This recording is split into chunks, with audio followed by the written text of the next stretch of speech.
Doctor Rajendra Prasad जयंती के शुभ अवसर पर भारतीय भाषा परिषद कोलकाता में एक भव्य और गरिमामय कार्यक्रम का आयोजन किया गया। इस विशेष समारोह में देश की विभिन्न सेवाओं से जुड़े अनेक प्रतिष्ठित अधिकारी और विशेषज्ञ एक मंच पर एकत्र हुए। कार्यक्रम में पश्चिम बंगाल के पूर्व डीजीपी मृत्युंजय कुमार सिंह तथा बंगाल आईजी सब्यसाची रमन मिश्रा जैसे वरिष्ठ अधिकारी उपस्थित रहे। देखिए हमारे संवाददाता प्रीति सिंह की रिपोर्ट।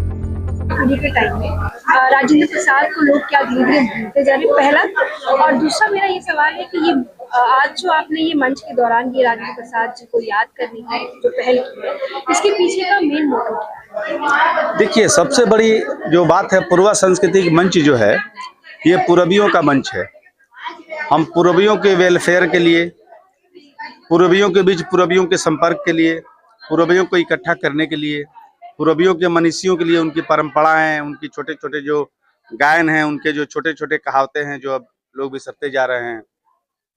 अपने यहाँ पूरब के जो तमाम महान लोग हैं, लाल बहादुर शास्त्री हैं, डॉक्टर राजेंद्र प्रसाद हैं, कौटिल्य चाणक्य से ही ले लीजिए, यहाँ शेरशाह सूरी रहे, सारा जीटी रोड उनका है, उन्होंने बनवाया।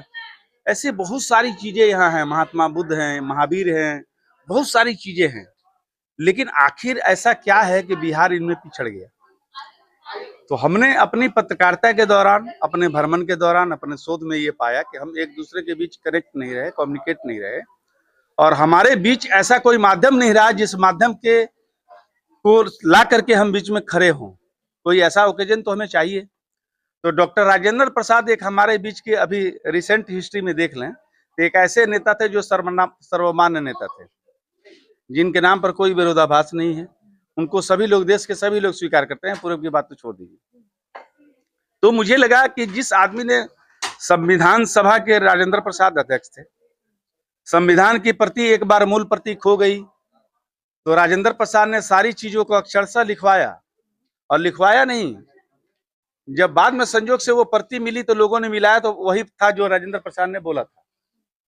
इतनी बड़ी मेमोरी डॉक्टर राजेंद्र प्रसाद का था, इसका मतलब इस आदमी को वैसा ही मेमोरी उसी आदमी का हो सकता है जिस आदमी ने लिखवाया हो। आपने अगर किताब लिखा है, आपने अगर कविता लिखी है, तो आपको अपना बुक याद होगा जो हमने इसमें क्या लिखा है। या कोई गलती से उसमें एक दो लाइन बोलेगा कि बताइए क्या है, तो आप याद करके बोल देंगे कि ये चीज था उसमें। तो ये राजेंद्र प्रसाद का व्यक्तित्व रहा। मुझे लगता है कि राजेंद्र प्रसाद का जो योगदान आजादी के समय भी रहा, आजादी के बाद भी रहा, उस पर जितना विचार किया जाना चाहिए था, वो विचार सिर्फ इसलिए नहीं हुआ कि वो बिहार से आते थे, वो पूरब से आते थे। अगर वो किसी दूसरे प्रदेश के रहे होते तो मुझे लगता है चर्चा शायद इससे ज्यादा हुआ हो। मैं बड़े अधिकार से बोल रहा हूँ और बड़े सम्मान के साथ बोल रहा हूँ कि अभी संविधान को लेकर बहुत चर्चा होती है, संविधान बचाओ, इन्होंने संविधान लिखा, उन्होंने संविधान लिखा। लेकिन संविधान लिखने वाले में सिर्फ एक व्यक्ति तो था नहीं, और अगर एक व्यक्ति को श्रेय दिया जाएगा तो अध्यक्ष को श्रेय दिया जाएगा। तो जो संविधान सभा के अध्यक्ष थे उनकी तो चर्चा नहीं हो रही। तो क्या ये सिर्फ इसलिए हो रहा है कि हम लोग पूरब के लोग हैं, हमें हमेशा से ही हमको जो दोयम दर्जे के नजरिए से जो देखा गया, एक परंपरा बन गई, लंबी परंपरा, इससे हमें बाहर निकलना पड़ेगा। तो ये जो आप बोल रहे हैं बार बार कि उन्हें डिस्टेंस जो उन्होंने फेस किया था, तो क्या आने वाले दिनों में राजेंद्र प्रसाद को लोग इसी की वजह से भूल जाएंगे, ऐसा कुछ लगता है? नहीं भूलेंगे। इसके दिशा में 10 साल से हम, अब आपने देखा होगा, आप मिला करके देखिए, अभी तो अब तो सोशल मीडिया है, सोशल मीडिया पर डॉक्टर राजेंद्र प्रसाद का जन्मदिन है, आज देख लीजिए कितना पोस्ट छोड़ा गया है। आज ये 10 साल की पहल है कि अब सरकारों को भी याद आई, कई राज्य सरकारें अब छुट्टी देना शुरू कर दी डॉक्टर राजेंद्र प्रसाद के जन्मदिन पर। अब तो राजेंद्र प्रसाद धीरे धीरे अप्रासंगिक होंगे। और आज के डेट में राजेंद्र प्रसाद का जो व्यक्तित्व था, जो चरित्र था, इस भौतिकवाद के दौर में जहां सब एक दूसरे के ऊपर चढ़ करके निकल जाने को आतुर हैं, उसमें राजेंद्र प्रसाद की शालीनता, राजेंद्र प्रसाद का धैर्य, राजेंद्र प्रसाद का अपना जीवन आज के लिए भी वो प्रेरणादायक है। और मुझे लगता है कि लोगों को इससे सीखना चाहिए। राष्ट्रपति रहे हैं, साथ ही इस आज उनको याद किया जा रहा है। इस जनरेशन में, जिस जनरेशन में आज़ादी का मुद्दा सबसे अहम माना जाएगा आने वाले दिनों में, क्योंकि लोगों को बताने में बहुत ज़्यादा दिलचस्प होगी कि कैसा युद्ध का टाइम रहा था, कैसा परिस्थिति मतलब आज़ादी के दौरान रही थी। उसमें आप अपने हिसाब से राजेंद्र प्रसाद को किस तरह से देखते हैं और आज का दिन कितना महत्वपूर्ण है आज की युवा पीढ़ी के लिए? हम सभी लोग जानते हैं कि डॉक्टर राजेंद्र प्रसाद जी हम सभी लोगों के लिए पूज्य और सर्वमान्य हैं। डॉक्टर राजेंद्र प्रसाद जी इस देश के प्रथम राष्ट्रपति रहे हैं और प्रथम राष्ट्रपति के साथ साथ वो प्रथम कृषि मंत्री भी रहे हैं। वर्तमान परिप्रेक्ष्य में स्वतंत्रता के बाद लगभग हमने 77 वर्ष पूरे कर लिए। अब एक ऐसा काल चल रहा है कि विश्व में हमारा मीन्स भारत का क्या स्वरूप होना चाहिए जब हम 2047 में 100वां वर्ष पूरा करेंगे। इसमें माननीय प्रधानमंत्री जी ने भी एक लक्ष्य लिया है और उस लक्ष्य को पूरा करने में आज की स्थिति में यदि हम कहें तो भारत नहीं, एक युवा भारत है जिसकी लगभग 35% से ज्यादा जनसंख्या जो 16 वर्ष से अधिक है। अब ये युवाओं के लिए उनको शिक्षा के माध्यम से किस तरीके से अलग अलग विषयों में उनके स्किल को डेवलप किया जाए कि वो जो 2047 का लक्ष्य है उस लक्ष्य को पूरा करने में अपना अहम योगदान कर सके। इसलिए राष्ट्रीय शिक्षा नीति जो हमारे बीच में इम्प्लीमेंट हो चुकी है और उस शिक्षा नीति के माध्यम से हम जो हमारे नेतागण रहे हैं, डॉक्टर राजेंद्र प्रसाद जी उनमें से एक थे और कृषि के क्षेत्र में जैसा कि हमने बताया, और सौभाग्य से मैं इस देश के प्रथम कृषि विश्वविद्यालय का प्राध्यापक हूं। तो उन्होंने उस समय जब देखा कि जब अमेरिका के पास